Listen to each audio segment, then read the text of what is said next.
Good evening and welcome to Tucker Carlson tonight. When a Hungarian financier called George Soros shorted the English pound 30 years ago, back in 1992, the British government fought back. It did everything it could to preserve the value of its national currency. British officials raised interest rates all the way to 15%. The Bank of England then sold $40 billion of foreign currency reserves in a desperate effort to prop up the pound. In the end, of course, it didn't work. The Bank of England collapsed. Total cost to the population of Great Britain? Well, that's hard to measure, but it was at least £3 billion. This at a time when a pound was worth nearly $2.50. It's now at $1.20, which tells you a lot. So the UK got poorer, but not George Soros. His fund made off with $1 billion in profit, $1 billion, for creating nothing, only destroying things. In the years since, Soros has become richer still, billions and billions of dollars richer. George Soros has become so rich that at this point, Western governments rarely fight back when he interferes in their most basic domestic affairs, the most important domestic affairs. In 2015, for example, Soros decided that Europe had to resettle millions of penniless refugees from Africa and the Middle East. Relatively few Europeans wanted this to happen at all, but George Soros wanted it. So we spent more than $500 million pushing NGOs and European governments to accept what turned out to be a massive wave of human migration. So what happened next? What's the second part of the story?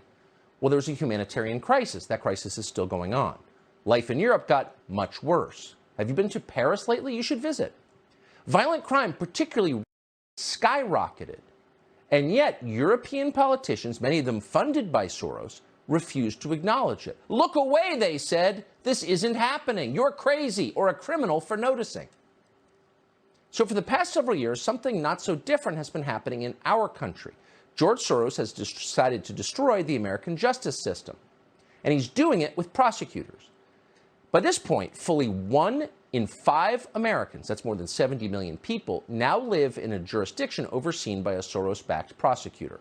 Soros DAs run cities like New York, Chicago, St. Louis, New Orleans, Philadelphia, Los Angeles, our biggest cities.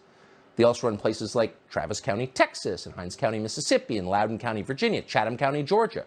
All of them have Soros-backed prosecutors.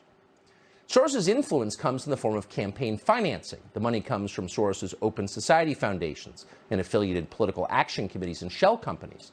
A recent analysis by the Law Enforcement Legal Defense Fund found that in total, more than 75 Soros-backed prosecutors currently hold office in the United States. To get those people in those jobs, Soros has spent more than $40 billion. Often, he is the largest donor in the race.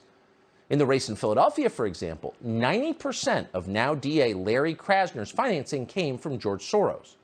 Again, what happened next? Drive through Center City, Philadelphia sometime, and you'll see.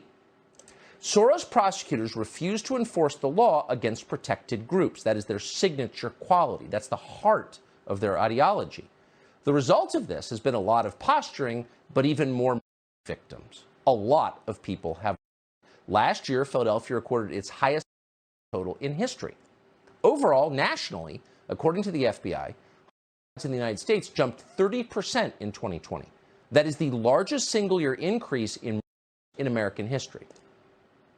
All because one billionaire decided that laws American citizens voted for and support were racist. Does that sound like democracy to you? Of course it's not democracy. Democracy is a system in which the will of the majority is recognized and often acted upon. The people rule. What we just described is oligarchy.